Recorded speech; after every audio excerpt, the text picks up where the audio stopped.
Is it soft? Is your shirt? Yeah. Okay, all right. It's wool. It's wool.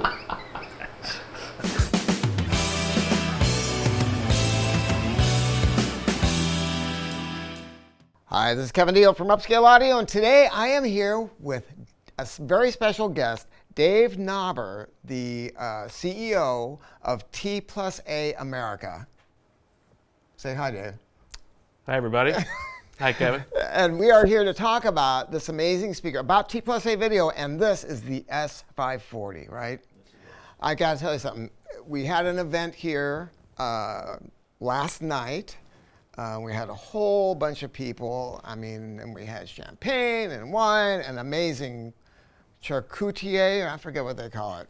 Nice food, and it was just an absolute hoot.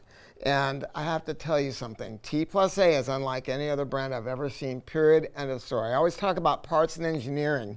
And T+A's factory in Germany is actually called the campus. Is that true? Well, we refer to it. It's a pretty big place, so most people would be surprised. T+A is Germany's largest high-end brand. And so the business that's done in Germany and within Europe is pretty impressive. Only in the U.S. are we starting to become a bit more well-known today. And now I can see why, because Ash, Ash said, somebody told me you're an electrical engineer.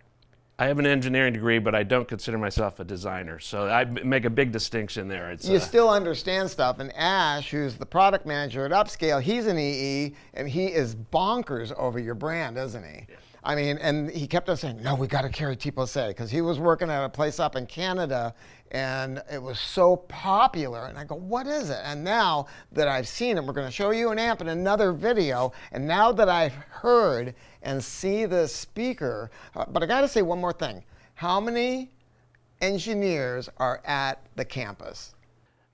I believe the latest number is something like 15 engineers and physicists. Physicists, right? And I'm not talking about the bullshit that we have in high-end audio where guys used to work on a nuclear submarine and all that with magic boxes that are empty, and they'll say, I can't tell you how it works. No, this is the real deal, and this is a real speaker. So this is the Flagship. That's right. And I heard that T+A started with speakers. I don't know if that's true or not. Yeah, so the company was founded in 1978 by Siegfried Amft. He goes by the short name Siggy, and it started as a loudspeaker company. He loved audio, he loved music, and his first products were loudspeakers because if you think about it, it's less expensive to start a speaker company than it is an electronics company. So it was easier to get into the business.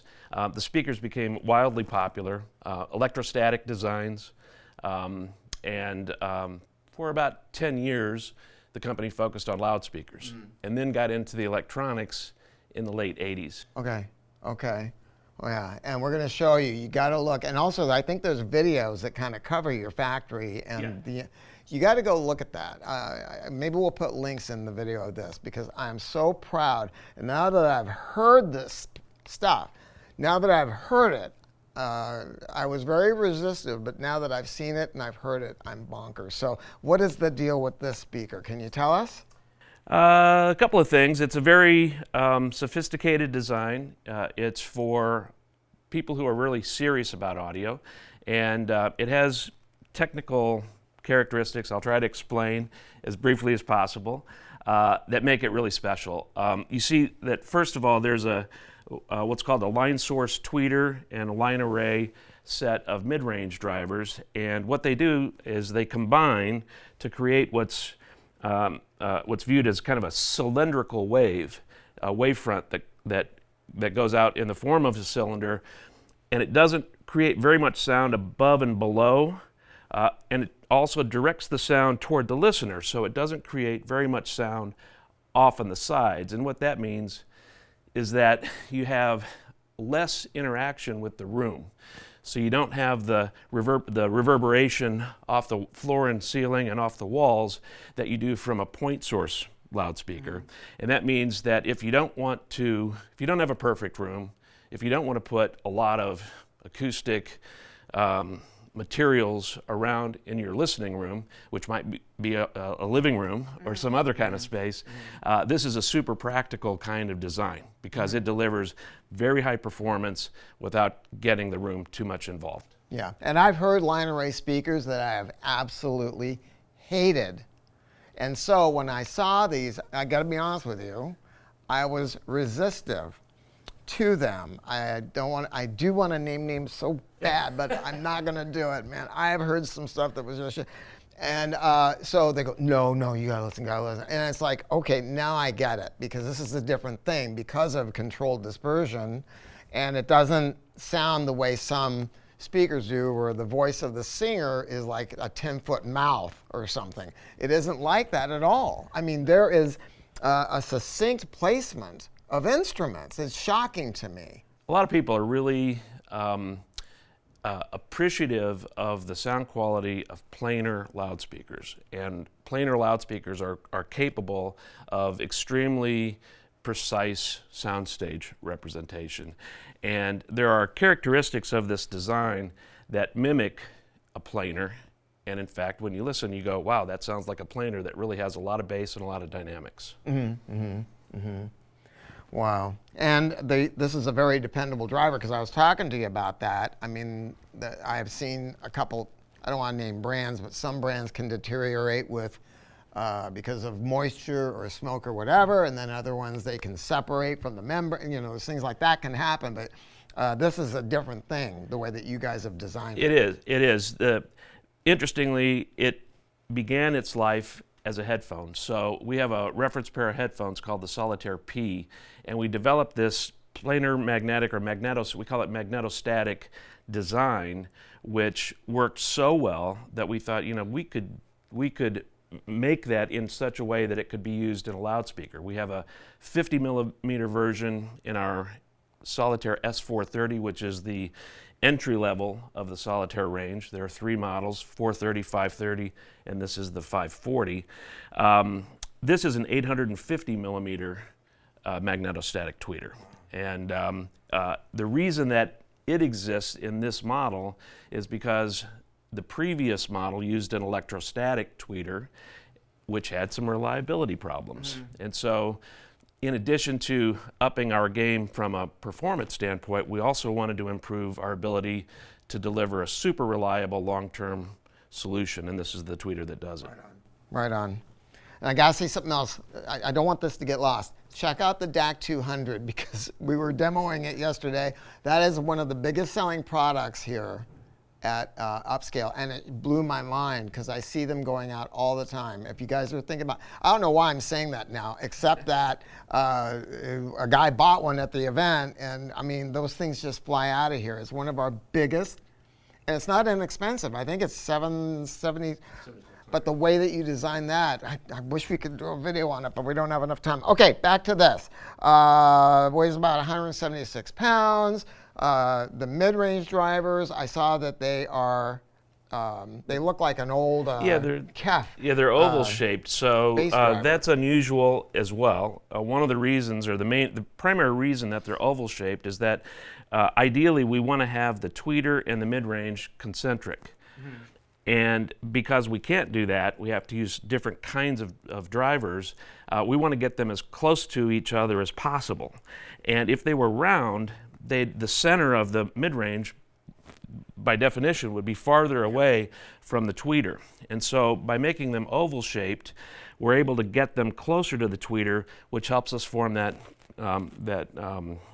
cylindrical waveform.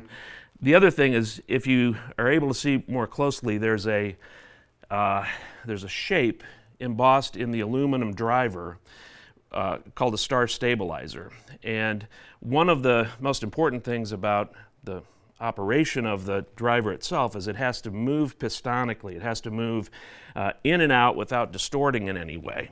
And the stabilizer helps to stiffen that aluminum diaphragm so that it's moving pistonically, and that any resonances are broken up, and so you get a very pure sound. I think if you were to use one word to describe the sound of all of our products, that's the word I would use. Okay. Fabulous. And then you have 4 bass drivers. Is that the deal? That's right. There are different solutions for each of the 3 Solitaire models. Okay. This has 4 woofers, and the enclosure, the box is sealed, so it's an acoustic suspension design. The benefit of acoustic suspension is you get the lowest distortion bass. It's very high quality, very pure. But in order to get enough bass, you have to have a pretty big cabinet, and that's what we have with the 540. It's the biggest cabinet. When you go to the next size down, the 530, we have a smaller cabinet, and it's about 8 inches shorter, and it has 2 woofers instead of 4.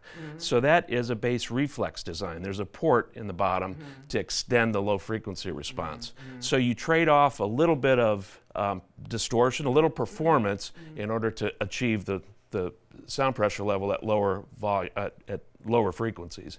And then the entry level, the S430, is also a bass reflex design. Right on. Comes in 3 different finishes, right? Yes. This is the silver, which I really dig this. That comes in Massacre. Is that what it's called? Macassar? Macassar, okay.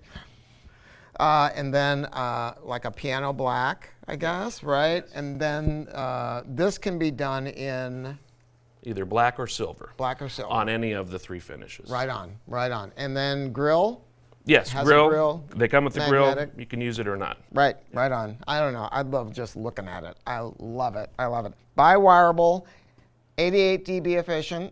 Yep, there are 3 switches on the back. Oh, So you can, depending on the situation in your room, you can adjust by a small amount the woofer, or let's call it the bass, the mid-range, and the treble.